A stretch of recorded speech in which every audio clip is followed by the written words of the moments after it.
నేను రాజకీయాలకు అతీతంగా ఉన్నాను అనుకోవచ్చు.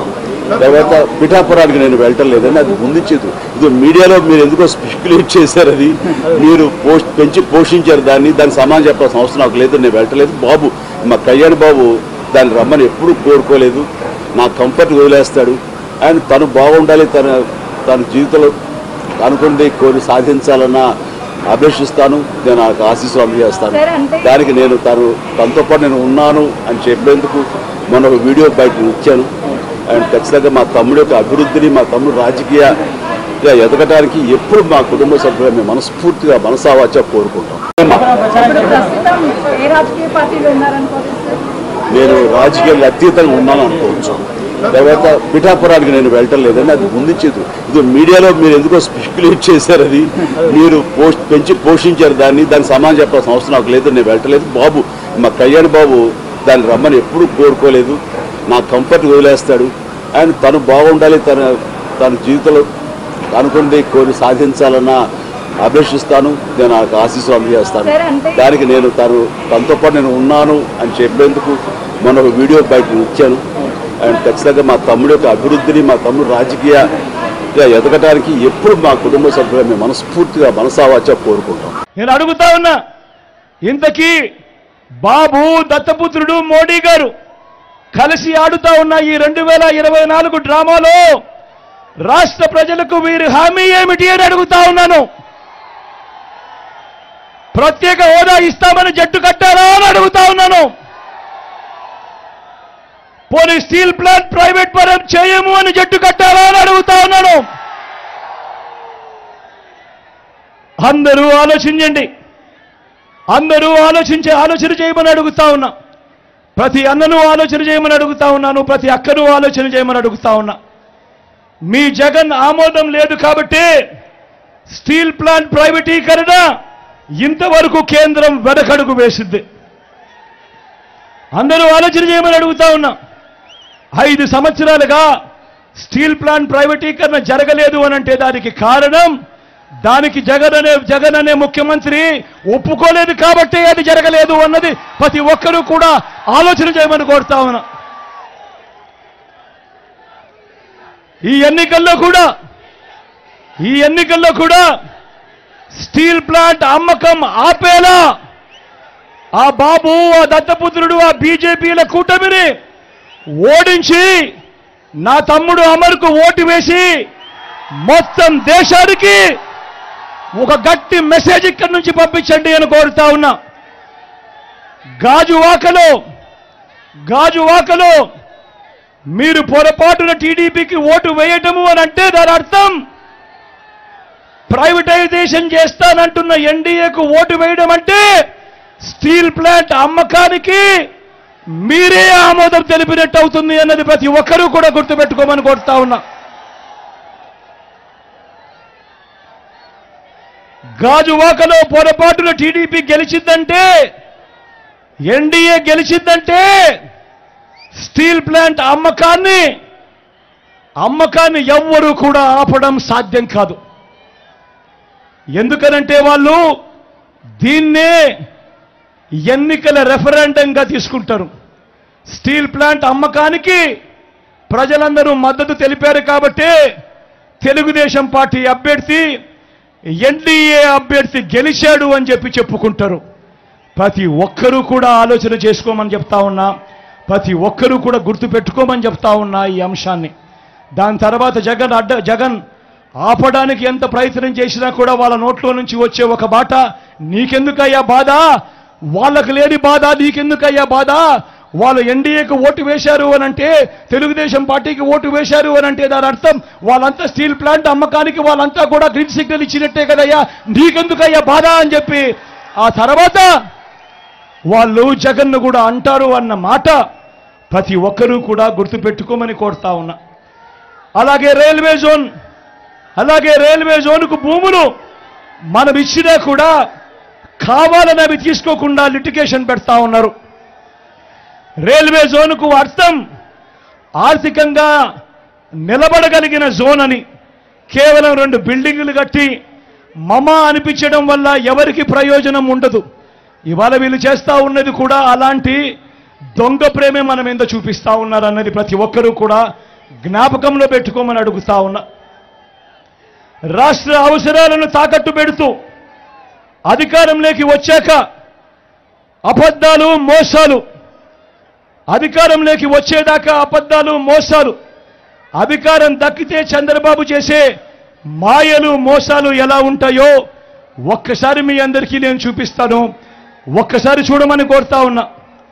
ఇది అక్క, ఇది ఒక్కసారి చూడాలక్క, మీరంతా కూడా ఇది మీరంతా కూడా చూడాలక్క. అన్న మీరంతా ఇది ఒక్కటి ఖచ్చితంగా మాత్రం ఇది ఒక్కసారి ఖచ్చితంగా ఇది చూడాలి. తమ్ముడు ప్రతి ఒక్కరూ కూడా ఇది చూడాలి. అక్క ఇది ప్రతి ఒక్కరూ చూడాలి. ఎందుకనంటే అక్క 2014లో చంద్రబాబు నాయుడు ఈ పాంఫ్లెట్ స్వయంగా తాను సంతకం పెట్టి ప్రతి ఇంటికి పంపించాడు. ఇదే కూటమిలో ఉన్న ఇదే ముగ్గురి ఫోటోలు పెట్టి 2014లో పంపించిన ఈ పాంఫ్లెట్, మీ ప్రతి ఇంటికి పంపించిన ఈ పాంఫ్లెట్లో చంద్రబాబు నాయుడు ముఖ్యమైన హామీలు అంటూ తాను రాశాడు. అప్పట్లో ఇదే ఈటీవీలోనూ, ఇదే ఏబిఎన్లోనూ, ఇదే టీవీ5లోనూ ఇదే ఇటువంటి మాటలే మాట్లాడారు. అడ్వర్టైజ్మెంట్లతో ఊదరగొట్టారు. ఆ తర్వాత చంద్రబాబు నాయుడును ప్రజలు నమ్మి ఓటేశారు. ఓటు వేసిన తర్వాత 2014 నుంచి 2019 చంద్రబాబు నాయుడు ముఖ్యమంత్రిగా ఉన్నాడు. నేను అడుగుతా ఉన్నా, స్వయంగా చంద్రబాబు నాయుడు గారు సంతకం పెట్టి మీ ప్రతి ఇంటికి పంపించిన ఈ పాంఫ్లెట్లు చెప్పినేటివి కనీసం ఒక్కటంటే ఒకటైనా చేశాడా అని నేను మిమ్మల్ని అడుగుతా ఉన్నాను. మీరే సమాధానం చెప్పండి అని కోరుతా ఉన్నా. ఇందులో చంద్రబాబు చెప్పినేటివి ముఖ్యమైన హామీలంటూ చెప్పినేటివి, రైతు రుణమాఫీపై మొదటి సంతకం చేస్తానన్నాడు.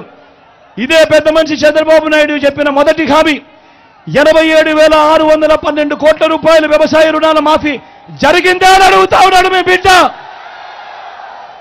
ఇలా ఇలా ఇలా ఇలా ఇలా ఇలా ఇలా ఇలా ఇలా ఇలా ఇలా ఇలా ఇలా ఇలా ఇలా ఇలా ముఖ్యమైన హామీలలో రెండో హామీ చంద్రబాబు స్వయంగా సంతకం పెట్టి మీ ఇంటికి పంపించిన పేపర్లో పాంపులెట్లో పొదుపు సంఘాల రుణాలన్నీ రద్దు చేస్తారన్నాడు. మరి 14,205 కోట్ల రూపాయలు డ్వాక్రా అక్క చెల్లెమ్మల రుణాలు.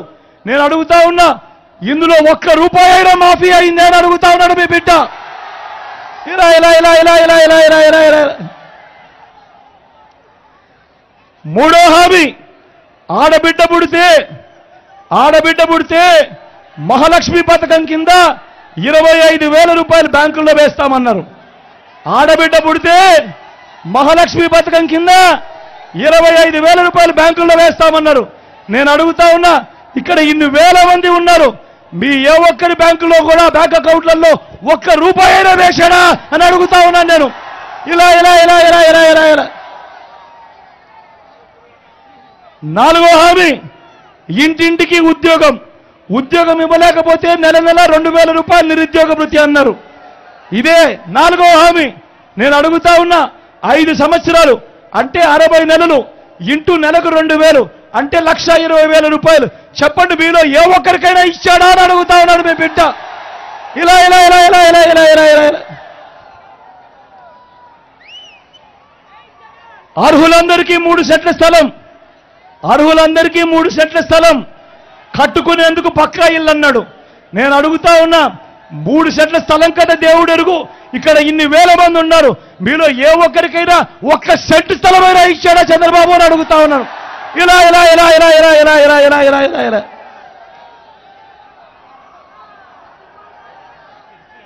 10,000 కోట్లతో ఏటా బీసీ సప్లాన్, చేనేత పవర్ రూమ్స్ రుణాల మాఫీ అన్నాడు. జరిగాయా?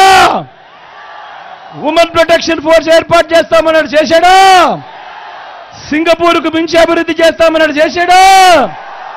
ప్రతి నగరంలోనూ హైటెక్ సిటీ నిర్మిస్తామన్నాడు. జరిగిందా? మన గాజువాకలో కనిపిస్తా ఉందా?